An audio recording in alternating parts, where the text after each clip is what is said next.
K방산 신화를 만들어낸 힘, 기업 간의 치열한 경쟁과 긴밀한 파트너십이죠. 그런데 유독 해양 방산 분야에선 국내 양대 기업의 갈등이 쇠고조로 치닫고 있습니다.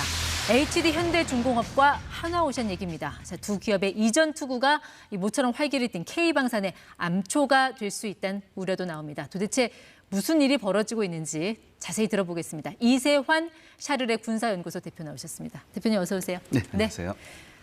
육군, 해군, 공군, 이 방산시장 통틀어서 가장 돈 되는 곳이 해군이라고 하는데 이게 먹을 게 많아서 이렇게 싸우는 건가요? 두 기업이 대체 뭘 놓고 싸우는 건지. 예, 이거 우리 KDDX라고 해서 우리 네. 차기 구축함, 한국형 구축함 사업이 있습니다. 이게 지금 가장 큰 이슈거든요. 네. 이걸 놓고 지금 양 회사가 지금 어떻게 보면 갈등을 빚고 있죠. 아니 우리 기술로 건조해서 설계한 그 차기 이지삼 정조대왕함이 있잖아요. 네. 그것과는 좀 다른 건가요? 우리 기술이 아닙니다, 사실. 특히 그 이지스함에서 가장 중요한 게 레이더 시스템이거든요. 네. 그 레이더 시스템은 미국제 시스템이에요. 근데 이 KDDX는 그동안 이 정조대왕급이 굉장히 좋은 이지스 시스템이었지만 이게 몇 가지 한계가 있습니다. 네. 일단 건조 비용이 너무 비싸고요. 두 번째, 연료 효율이 별로 좋지 않습니다. 연비가 안 좋다. 마지막 세 번째는 가장 중요한 건데 미국산 레이더가 들어왔기 때문에 우리 무장 통합이 굉장히 힘들어요. 그러니까 무기의 어떤 그 네. 체계를 통합하는 게 힘들다. 예, 그다음에 이게 이지스 이 레이더 시스템이 요새하고는 조금 달라요. 그러니까 좀 약간 어떻게 보면 약간 뒤떨어진 그런 네. 거예요. 근데 우리 KDDX는 이런 여러 가지 한계점을 극복할 수 있는 그런 네. 함정으로 거듭날 예정이거든요. 그러니까 군함이라는 게 일단 배를 건조하는 것 자체도 어렵지만 그 안에 워낙 복잡한 무장 시스템들이 들어가니까 입찰도 여러 단계를 나눠서 진행을 하더라고요. 네, 지금 그 맞습니다. KDDX 사업은 어디까지 와 있습니까?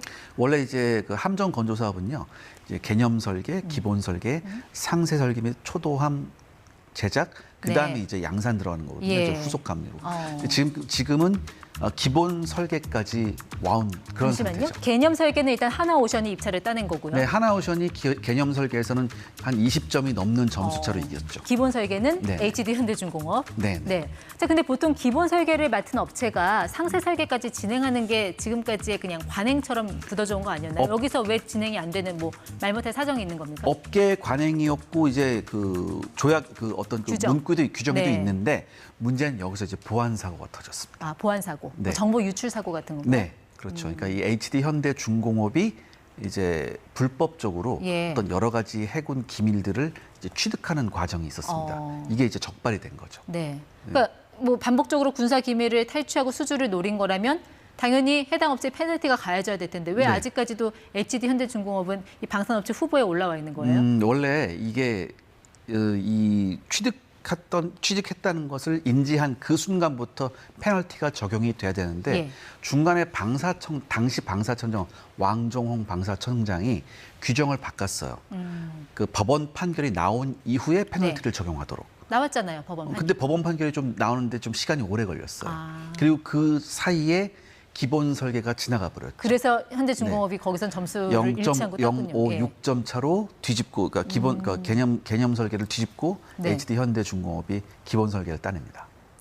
그러면 이제 상세 설계로 이제 넘어가기 위해서 네. 수의계약으로 갈 것이냐, 네. 경쟁 입찰로 갈 것이냐. 네. 그럼 여기서 가장 지금 쟁점이 되고 있는 건 뭐예요? 바로 방금 말씀하신 HD 현대중공업은 우리가 기본 설계에서 성공했으니 네. 상세 설계도 그냥 수의계약으로 가야 된다.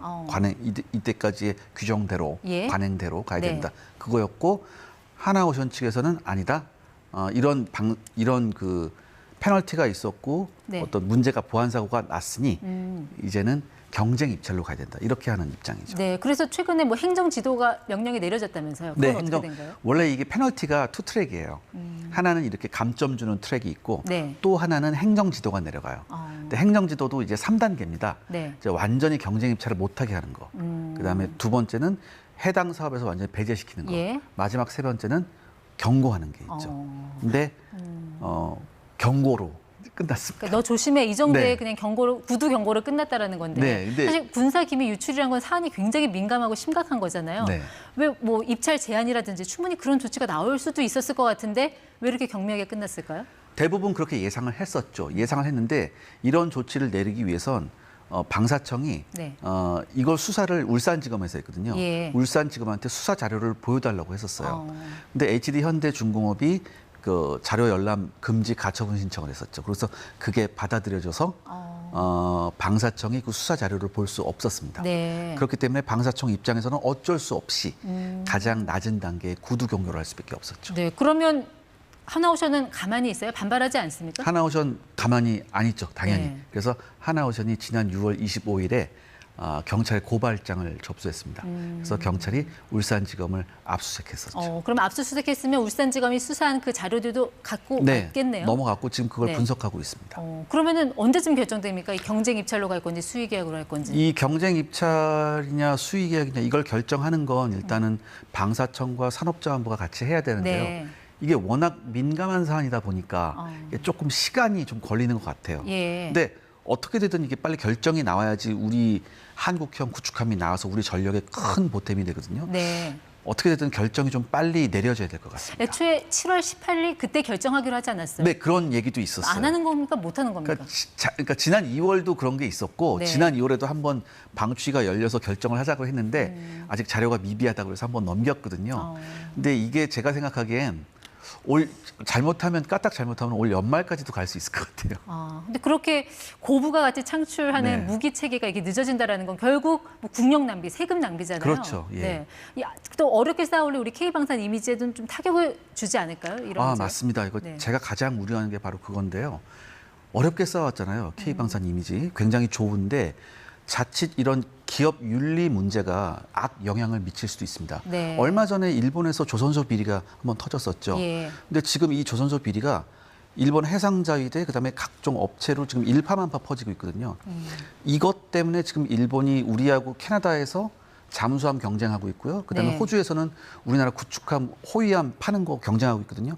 여기에 악 영향이 가는 게 지금 불을 보듯 뻔합니다. 네. 이런 점을 봤을 때 어떤 이런 기업 윤리 문제가 자칫 우리 K방산 이미지에 네. 악 영향을 주지 않을까 저는 매우 우려스럽습니다. 우리가 이런 한국형 차기 구축함 만드는데 성공하면 이게 명실상부한 우리 한국의 어떤 주력함으로 네. 나올 수 있다라고 보세요, 전망을? 저는 충분하다고 보고요.